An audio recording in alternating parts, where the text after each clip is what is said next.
কারণ সে হয়েছে শ্বশুর আমার বাবার আমার মুরব্বী। আর সে আমারকে আর আমার সাথে এরকমটা করলো, তো ওইটা ভাববা আমি ভাবতেছি যে আসলে এই ব্যাপারটা আমাকে সমাজকে জানানোর দরকার যে আমার শ্বশুর আমার সাথে এই কাজটা করলো। তখন আমি একদিন আমার আশেপাশের যে মানুষ তাদেরকে বললাম যে দেখেন আমার তো স্বামী মারা গেছে খুবই অল্প বয়সে, আপনারা জানেনই। তো আমার বাসায় তো আর কেউ থাকে না, আমি আমার শ্বশুর থাকি। তার সাথে সাথে থাকতে থাকতে সে আমার সাথে মানে এই খারাপ করতে করতে আমি প্রেগনেন্ট হয়ে গেছি। এখন তাকে বলতেছি যে আমি প্রেগনেন্ট, সে বলতেছে আমি এই ব্যাপারে কোনো কিছু জানি না। এখন আপনারাই বলেন যে আমি কি করতে পারি, কি করা উচিত। তখন সমাজের মানুষ বলল যে যদি এরকম করে থাকে, এরকম অন্যায় করে থাকে, এটা তো ঠিক না। সে তোমার শ্বশুর, শ্বশুর আবার মানে ছেলে বউর সাথে এরকম কাজ কি করে করে। তো তখন এলাকার মানুষ বলতেছে তুমি এলাকার মানুষ কয়েকজন ডাক দাও, ডাক দিয়া মানে ন্যায্য বিচার চাও, যেতে তোমার ন্যায্য বিচার তুমি পাও। তখন আমি এলাকার মানুষ ডাকলাম, ডাকার পরে দিয়ে আমার শ্বশুরকে ডাইকা নিল।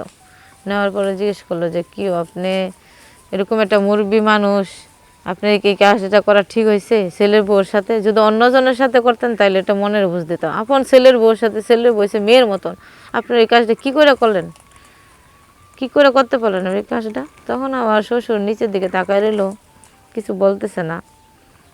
তো আমারও অনেক খারাপ লাগতেছে, আসলে ঠিকই। আসসালামু আলাইকুম, আমি মিতু আক্তার, আমার বাড়ি হলো চাঁদপুর।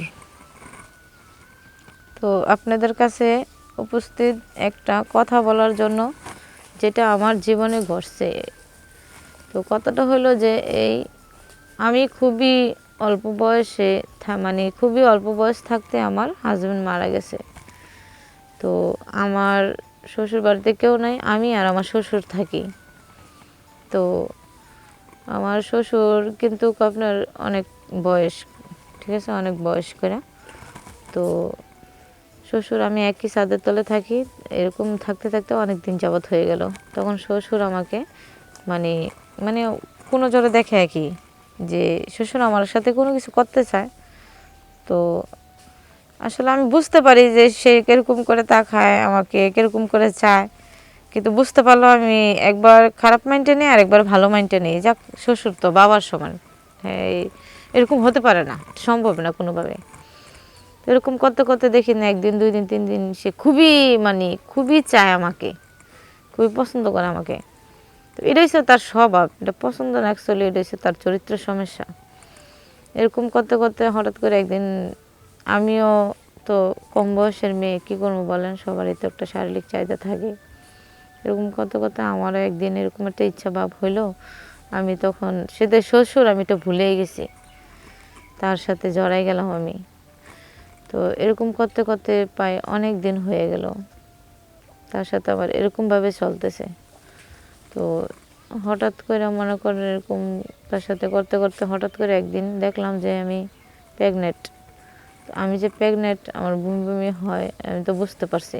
এখন আমি এই কথাটা সমাজের চোখে কী করে বলি, বা আমার শ্বশুরকে কী করে বলি যে আমি প্রেগনেন্ট। তো সব কিছু ভাববে চিন্তে দেখলাম যে না, এটা আমার শ্বশুরকে বলার খুবই দরকার, কারণ আমি তো এটা কারোর কাছে বলতে পারবো না। তখন আমার শ্বশুরকে বললাম যে দেখেন, আমি তো আপনার সাথে এসব করছি, আমি তো এখন প্রেগনেন্ট। তুমি প্রেগনেন্ট হো না কী করে, এটা তো আমার দেখে লাভ নেই। তা আপনি দেখে লাভ নেই, এটা কথা বললেন, আমি তো যা কিছু করছি আপনার সাথেই করছি। তো এরকম করতে করতে তখন একদিন আমি ভাবলাম যে আসলে সে আমার শ্বশুর, হয়তো আমি তার থেকে ছোটো, আমি একটা ভুল করলে সে সমাধা দিব, তো আমার বুঝাইবো যে তুমি এই ভুলটা করো না, কারণ সে হয়েছে শ্বশুর আমার বাবার আমার মুরব্বী।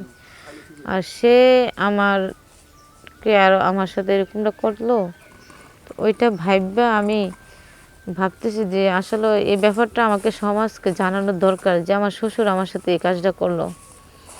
তখন আমি একদিন আমার আশেপাশের যে মানুষ তাদেরকে বললাম যে দেখেন আমার তো স্বামী মারা গেছে খুবই অল্প বয়সে, আপনারা জানেনই। তো আমার বাসায় তো আর কেউ থাকে না, আমি আমার শ্বশুর থাকি। তার সাথে সাথে থাকতে থাকতে সে আমার সাথে মানে এই খারাপ করতে করতে আমি প্রেগনেন্ট হয়ে গেছি। এখন তাকে বলতেছি যে আমি প্রেগনেন্ট, সে বলতেছে আমি এই ব্যাপারে কোনো কিছু জানি না। এখন আপনারাই বলেন যে আমি কি করতে পারি, কি করা উচিত। তখন সমাজের মানুষ বলল যে যদি এরকম করে থাকে, এরকম অন্যায় করে থাকে, এটা তো ঠিক না। সে তোমার শ্বশুর, শ্বশুর আবার মানে ছেলে বউর সাথে এরকম কাজ কি করে করে।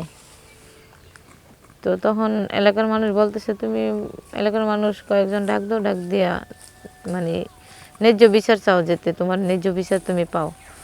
তখন আমি এলাকার মানুষ ডাকলাম, ডাকার পরে দিয়ে আমার শ্বশুরকে ডাইকা নিল।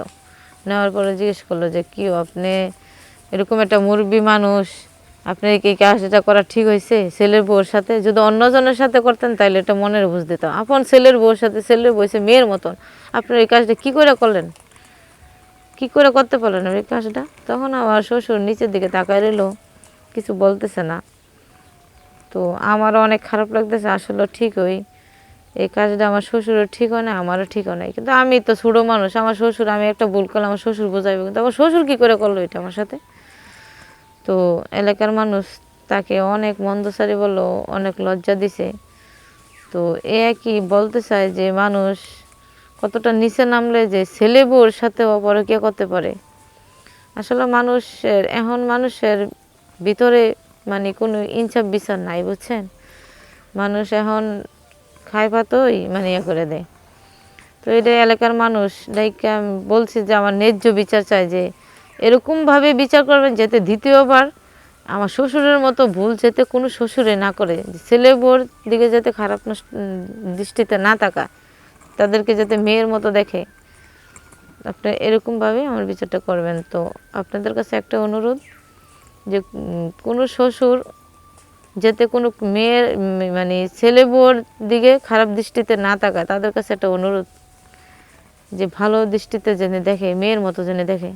শ্বশুর যদি মেয়ের মতো দেখে ছেলে বউরে, মেয়ে ছেলের বউ তাকে বাবার মতো দেখবে। তো আমার আর কিছু বলার নাই, দয়া করে আপনারা আর এরকম ভুল কোনো শ্বশুরই ছেলে বউর সাথে করবেন না। ওকে, আল্লাহ হাফেজ।